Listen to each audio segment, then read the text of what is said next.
اور میری ہر بات کو حرف آخر سمجھیں، اس لیے میں نے اپنی پسند سے کاشف کی شادی کروائی تھی، ایسی لڑکی سے جو شکل سے ہی معصوم لگتی تھی، کیونکہ میں اسے دبا کر رکھنا چاہتی تھی۔ لیکن شادی کے کچھ روز بعد سے ہی میں نے محسوس کرنا شروع کر دیا تھا کہ کاشف مجھ پر اپنی بیوی کو اہمیت دینے لگا تھا۔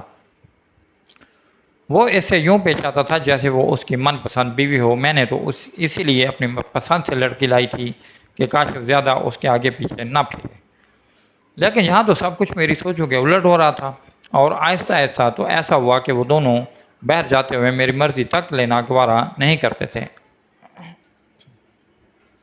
اور نہ ہی مجھ سے پوچھتے تھے۔ یہ سب دیکھ کر میں کڑھ کر رہ جاتی تھی۔ وہ بھائی جنہیں میں نے ماں بن کر پالا تھا اور جن کے لیے میرے منہ سے نکلا ہوا لفظ ہی آخری فیصلہ ہوتا تھا، وہ اب مجھے کوئی اہمیت ہی نہیں دے رہے تھے۔ یہ میرے لیے بہت تکلیف دہ تھا۔ اور پھر مجھے ایک ایسی بات پتہ چلی جس نے میرے پیروں تلے سے زمین نکال دی تھی اور میرے سر پر آسمان لا گرایا تھا۔ میں کبھی سوچ بھی نہیں سکتی تھی کہ میرے بھائی میرے ساتھ اتنا بڑا دھوکہ بھی کر سکتے ہیں۔ وہ فیصلہ جس کو میں اپنا فیصلہ سمجھ رہی تھی، وہ در حقیقت میرا فیصلہ تھا ہی نہیں، بلکہ میرے دونوں بھائیوں نے مل کر ایسا منصوبہ بنایا تھا اور ایسا کھیل کھیلا تھا کہ میں ان کی مرضی کے مطابق چلتی ہی چلی گئی تھی۔ آج تک مجھے لگتا آیا تھا کہ میں نے اپنے بھائیوں کی زندگی کا ہر فیصلہ کیا ہے، لیکن یہ میری خام خیالی ہی نکلی تھی، کیونکہ کاشف کی زندگی کا اتنا بڑا فیصلہ میں نے نہیں بلکہ خود اس نے اپنی مرضی سے کیا تھا۔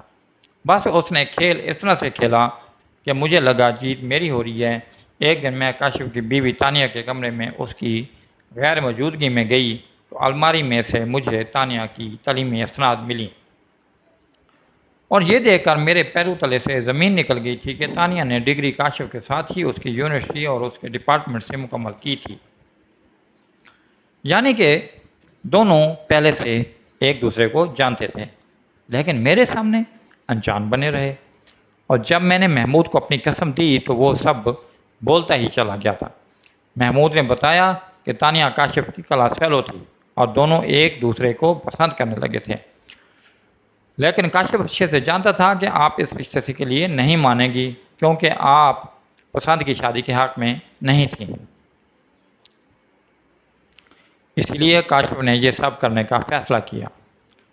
اس نے رشتہ کروانے والی بوا کو رقم دی، جس کے بدلے بوا آپ کو تانیہ بھابھی کے گھر لے گئی تھی اور تانیہ بھابھی کی اتنی تعریفیں کی آپ کے سامنے کہ آپ رشتے کے لیے مان گئی، اور یوں تانیہ بھابھی اور کاشف کی شادی ہو گئی تھی۔ تانیہ پہلے سے کاشف کی پسند تھی، یہ جان کر میرا دماغ پھٹنے لگا تھا۔ کاشف کو جب پتہ چلا کہ مجھے اس کے سارے کھیل کے بارے میں معلوم ہو چکا ہے تو اس نے مجھ سے معافیاں مانگنی شروع کر دیں کہ اس نے بہت مجبوری میں یہ سب کیا تھا، کیونکہ وہ تانیہ سے بہت زیادہ محبت کرتا تھا اور اس کے بغیر نہیں رہ سکتا تھا، اور نہ ہی مجھے ناراض کرنا چاہتا تھا۔ مجھے تانیہ اور کاشف پر بہت زیادہ غصہ تو تھا، لیکن اب تو شادی ہو چکی تھی اور میں کر تو کچھ نہیں سکتی تھی۔ اس لیے میں نے تانیہ کو کاشف کے سامنے مسکرا کر قبول تو کر لیا تھا، لیکن میرا دل جانتا تھا کہ مجھے اس لڑکی سے کتنی زیادہ نفرت ہو گئی تھی، کیونکہ مجھے لگتا تھا کہ اس کے آنے کی وجہ سے میری اس گھر میں قدر و قیمت کم ہو گئی ہے۔ میرا اور تانیہ کا رشتہ ایسا ہو چکا تھا جیسے کوئی ساس بہو ہو۔ کاشف کے سامنے تو میں تانیہ سے اچھے سے پیش آتی تھی، لیکن کاشف کے پیچھے میں اسے ستانے اور سنانے کا کوئی موقع ہاتھ سے جانے نہیں دیتی تھی۔ اس سے اور کچھ تو نہیں ہوتا تھا، لیکن میرے دل کو تسکین ضرور مل جایا کرتی تھی۔ اسی دوران ابا نے فیصلہ کر لیا کہ وہ میری بھی شادی کر دیں گے اور محمود کی شادی میری شادی کے بعد ہی کریں گے۔ میں نے لاکھ منع کرنے کی کوشش کی، لیکن اس بار ابا اپنے فیصلے پر ڈٹ گئے تھے، کیونکہ میری عمر 27 سال ہو گئی تھی اور ابا اس سے زیادہ دیر نہیں کرنا چاہتے تھے میری شادی میں۔ وہ کہتے تھے کہ انہیں اپنی زندگی کا کوئی بھروسہ نہیں، وہ اپنی زندگی میں ہی مجھے میرے گھر کا کرنا چاہتے ہیں۔ تو انہوں نے میرا رشتہ اپنے ایک دوست کے بیٹے نعمان سے طے کر دیا تھا۔ نعمان ایک بزنس مین تھا اور کافی پڑھا لکھا لڑکا تھا، دیکھنے میں بھی اچھا خاصا تھا، اس لیے انکار کا کوئی جواز ہی نہیں تھا۔ میری اور اس کی منگنی ہو گئی تھی اور میرے بہت زیادہ اصرار پر ہی شادی 1 سال بعد طے کرنی پائی تھی۔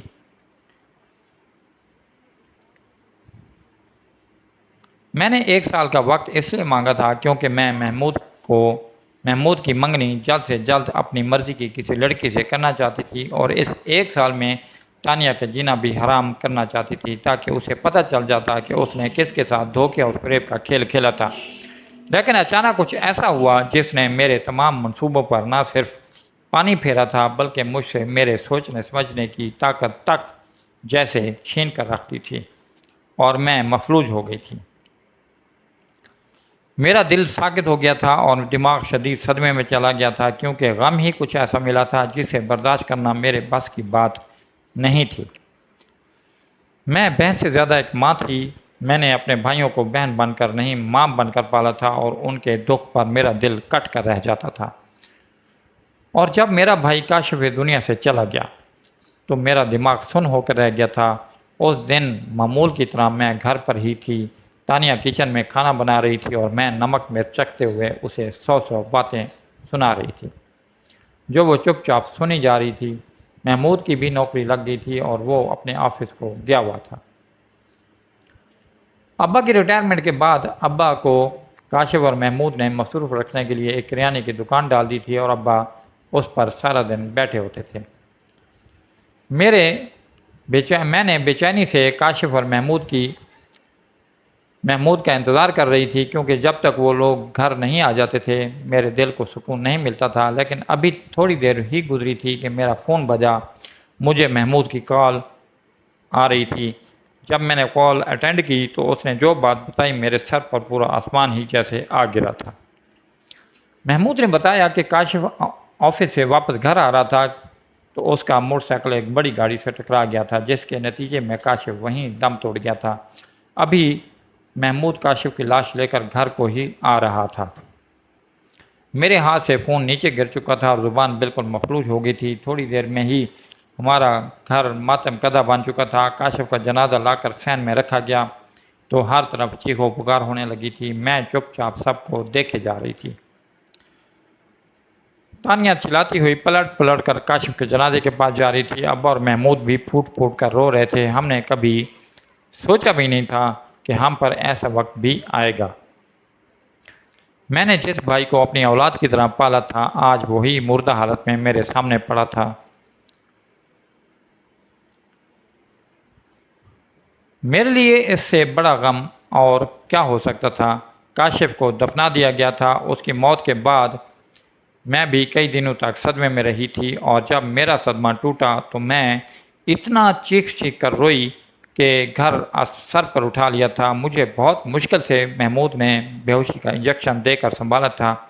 جب میں پوری طرح سے ہوش میں آئی تو دیکھا کہ تانیہ کے ماں باپ اسے لینے آئے ہیں۔ اس کے ماں باپ کا کہنا تھا کہ کاشف تو اب مر چکا ہے اور کوئی جواز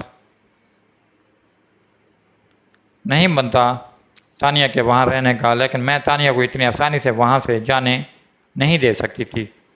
وہ جس کی وجہ سے آئی تھی وہ مر چکا تھا، ہمیشہ کے لیے جا چکا تھا۔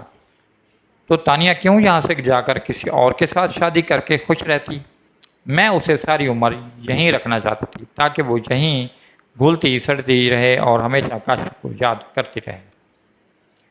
میں نے ہمیشہ کی طرح اپنا فیصلہ سنا دیا تھا کہ تانیہ کہیں بھی نہیں جائے گی۔ وہ میرے بھائی کی بیوی ہے اور اب بھی میرے بھائی کی ہی بن کر اس گھر میں رہے گی۔ بس فرق یہ تھا کہ پہلے وہ کاشف کی بیوی تھی اور اب اسے محمود کی بیوی بنا دیا جائے گا۔ ابا اور تانیہ کی اماں ابا کو میرے اس فیصلے سے کوئی اعتراض نہیں تھا، لیکن محمود اور تانیہ کو بہت زیادہ اعتراض تھا۔ تانیہ نے صاف انکار کر دیا تھا کہ وہ اب کسی سے بھی شادی نہیں کرنا چاہتی، اور محمود بھی کسی صورت تانیہ سے شادی نہیں کرنا چاہتا تھا۔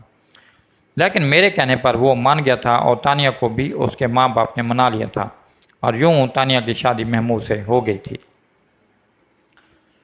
تانیہ اور محمود کی شادی کروانے کے پیچھے میرا مقصد یہی تھا کہ محمود بھی کاشف کی طرح اپنی پسند کی لڑکی نہ لا کر میرے سر پر سوار کر دے، اور تانیہ کو محمود کی بیوی بن کر گھٹ گھٹ کر جیتے اور مرتے دیکھ کر مجھے اندر سے سکون مل رہا تھا۔ کچھ عرصے بعد میری بھی شادی ہو گئی تو میں اپنے گھر رخصت ہو کر آ گئی تھی۔ میرا شوہر بہت اچھا اور نہایت سلجھا ہوا انسان تھا. میں اکثر اس سے بدتمیزی کر جاتی لیکن وہ میری بدتمیزیوں کو بھی آرام سے جھیلتا رہا اور مجھے میرے تمام حقوق دیے تھے. میں جس طرح اپنے ماں باپ کے گھر میں راج کرتی تھی اسی طرح اس کے گھر میں بھی کرتی رہی. رومان کی ماں تو کافی عرصہ پہلے ہی مر چکی تھی. صرف ایک باپ ہی تھا جو کافی میچورڈ اور آزاد خیال تھا. اس نے شادی کے بعد مجھے اور نعمان کو الگ گھر لے کر دیا تھا اور وہاں منتقل کر دیا تھا. خود وہ الگ گھر میں اکیلا ہی رہتا تھا. میں نے خدا کا شکر ادا کیا کہ مجھے چھوٹی سی اچھی فیملی مل گئی تھی. شادی کے بعد میں کافی عرصے تک اپنے ابو کے گھر نہیں جا سکی تھی کیونکہ پہلے تو دعوتیں وغیرہ ہوتی رہیں اور پھر میں اور نعمان گھومنے کے لیے دوسرے ملک چلے گئے تھے. جب واپس آئی تو میں نے وقت نکال کر ابو کے گھر جانے کا فیصلہ کیا کیونکہ میں تانیہ کو روتا ہوا دیکھنا چاہتی تھی.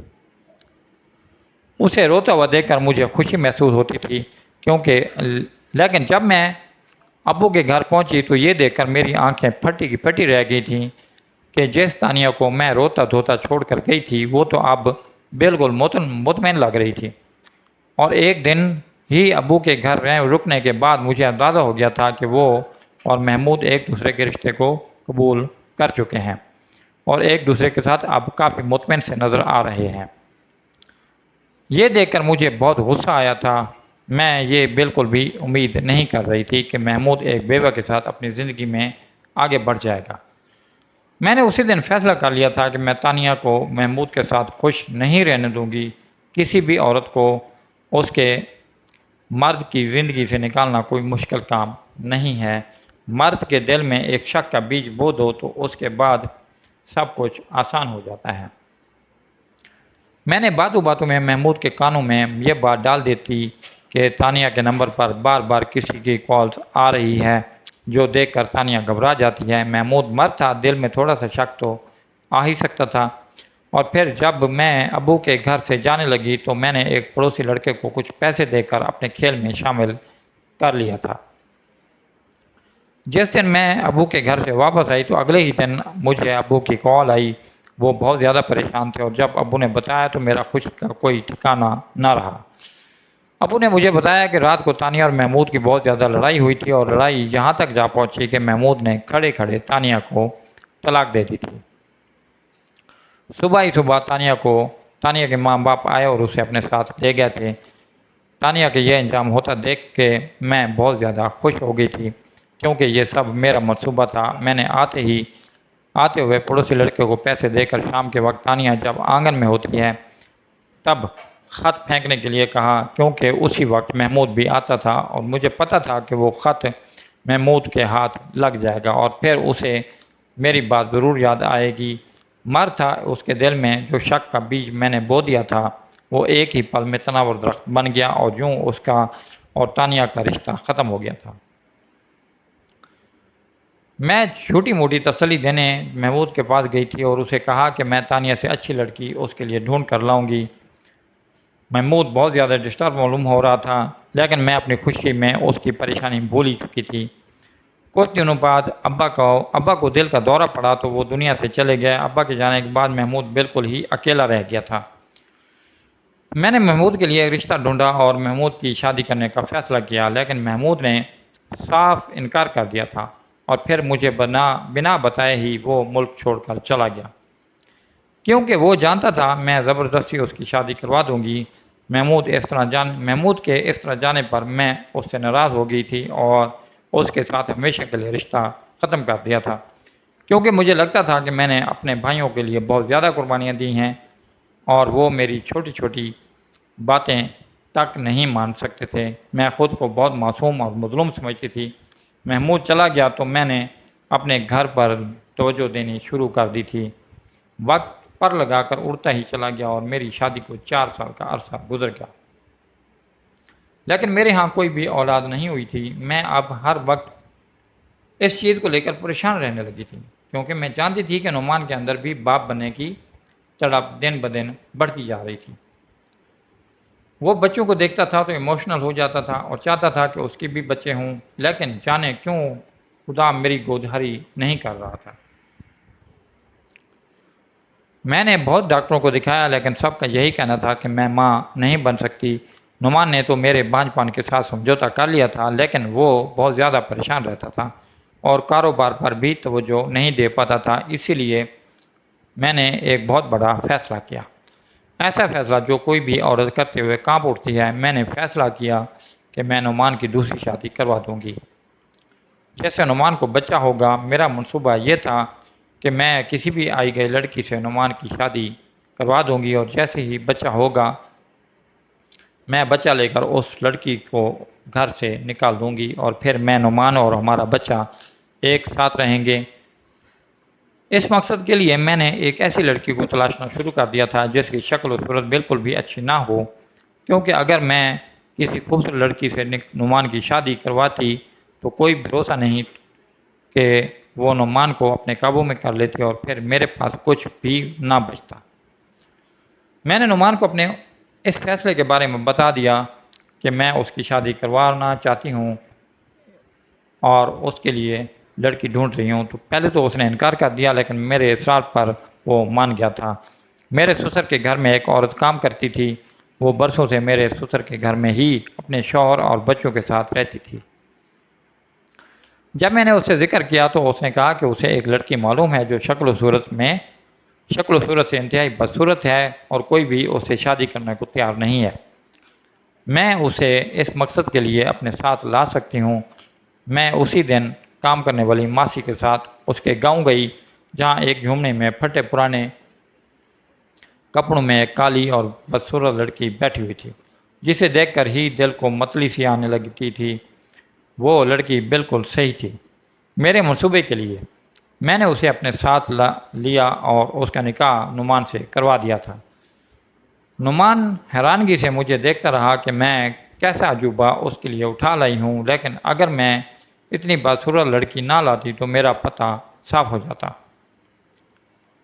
لیکن شادی کے 2 روز بعد ہی مجھے ایسا لگا جیسے میرے منصوبے پر پانی پھر گیا ہے، کیونکہ وہ کالی کلوٹی بدصورت لڑکی جسے دیکھ کر متلی آنے لگتی تھی، شاید شادی کے بعد اس کے رنگ ہی بدل گئے تھے۔ وہ اچھے کپڑے پہننے لگی اور اترا کر پورے گھر میں پھرتی تھی۔ میں نے دیکھا کہ نعمان بھی اس کے آگے پیچھے پھرنے لگا تھا اور ہر وقت اس کے ساتھ ہی چپکا رہتا تھا۔ میں یہ ہرگز بھی برداشت نہیں کر سکتی تھی اور میں حیران بھی تھی کہ اتنی بدصورت لڑکی میں نعمان کو آخر نظر کیا آ گیا ہے، میں کبھی یہ سوچ بھی نہیں سکتی تھی۔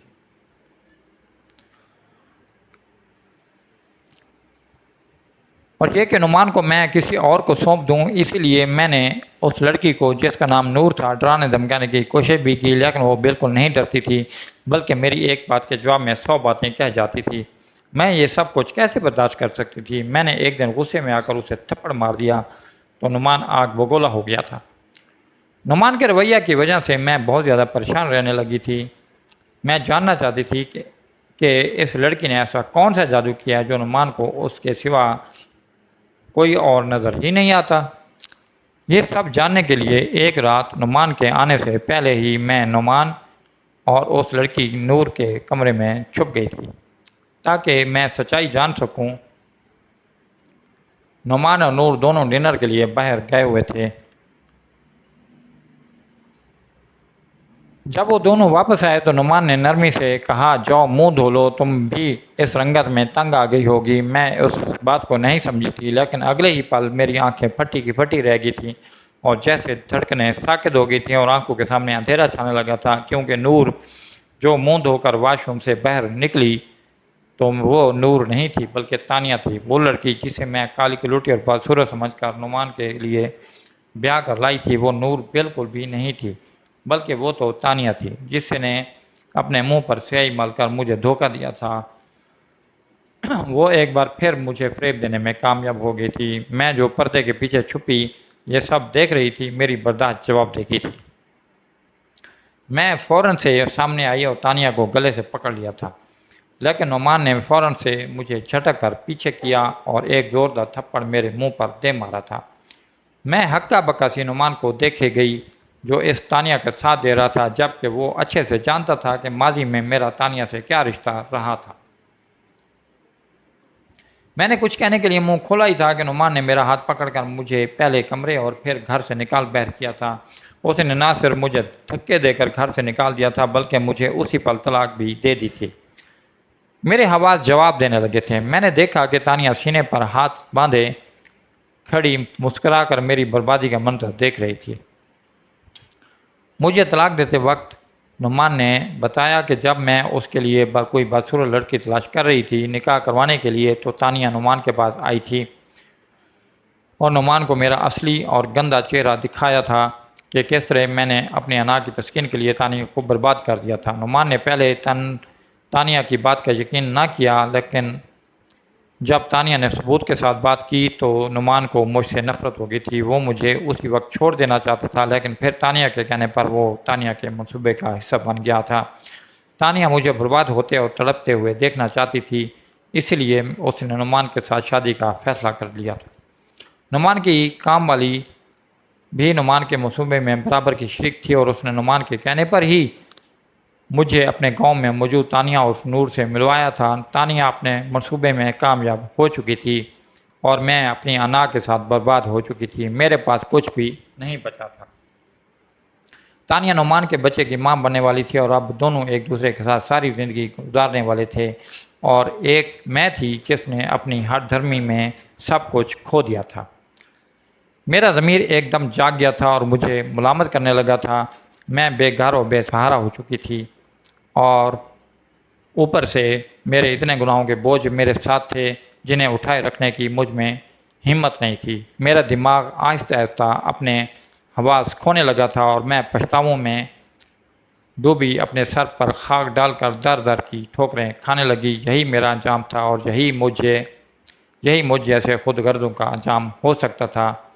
میں نے ناگن بھر کر اپنوں کو ڈسا تھا، اور سچ میں ہی تو ناگن تھی جو اپنے بچوں جیسے بھائیوں کی خوشیاں کھا گئی تھی اور اپنا گھر بھی نہیں بچا سکتی۔ مجھ جیسی کے لیے زمانے کی خاک ہی تھی جو اب ساری عمر پاگلوں کی طرح چھاننی تھی۔